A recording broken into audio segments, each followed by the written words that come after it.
Dates is my favorite thing in the iftar table because you don't have to cook it. Any given time, I just went to the gym, I have a date in my hand.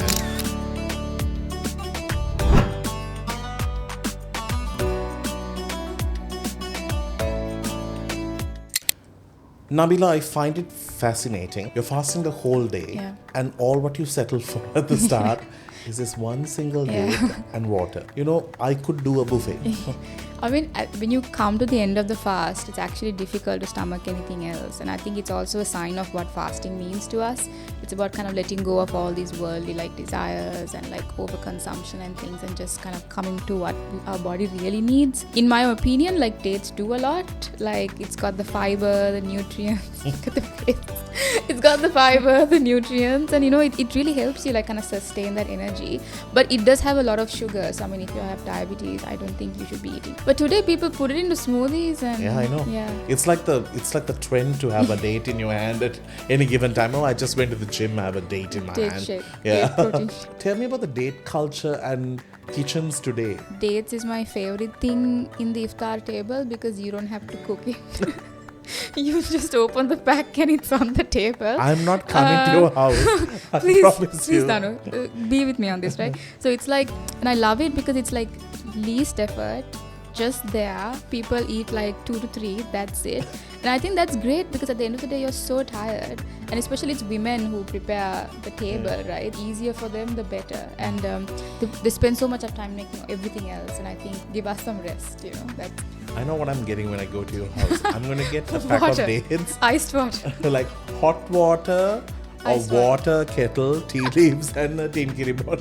What is the willpower that you sort of build up within yourself? Because your days are not going to get shorter. Your workload is not reducing. Yeah. You're out there still working throughout those days. Yeah. And sometimes from the outside, all what I think about is the food that I can get from my Muslim friends. And when I'll get invited for the next biryani feast. Because I think your friends are the same. When they have to bother you, they are going to bother you with those things. But they don't see the struggles that you might go through during the day. You might be thirsty. These days have been so hot. Yeah. How do you handle that? We've been fasting since we were kids, right? So we would fast half the day and kind of get a practice sort of when we were younger. So now when we're fasting as older, it's not that difficult.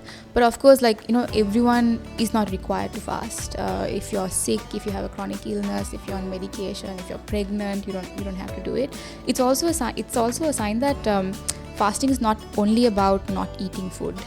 It's also about kind of locking in, the spirituality and things.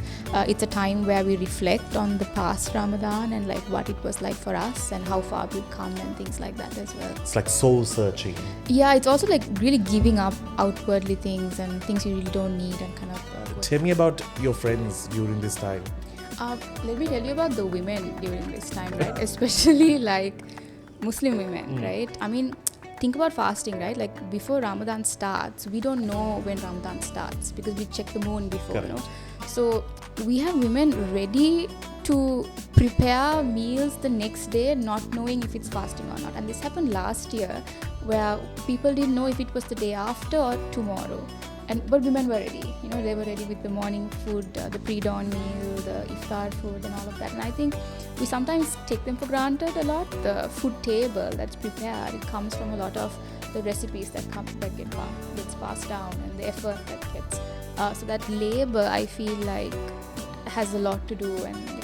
Well, that's amazing. I'm so happy that we get to celebrate different cultures, different cuisines, different takes of life, and every home has a different way of celebrating, enjoying Ramadan. And I think just like how Christmas is very personal to every home. We do something called Brooder at home. Oh yeah. But everyone does Brooder. Yeah. But we do something called Prober. That's only in our family. It's our own recipe, it's our own thing, and we have to have it on our table. And when others come, they're like, "What is that?" They're like, "This is what my great grandmother did." But it's it's so personal to us. So I'm sure every house has these little stories that makes it so much more nicer. I wish you a wonderful Ramadan, and thanks for telling me the little inside scoops that I'll never know, because I've always just seen it for the food, but there's always a bigger story behind it. Anyway, that's our chat time. it's time to break fast.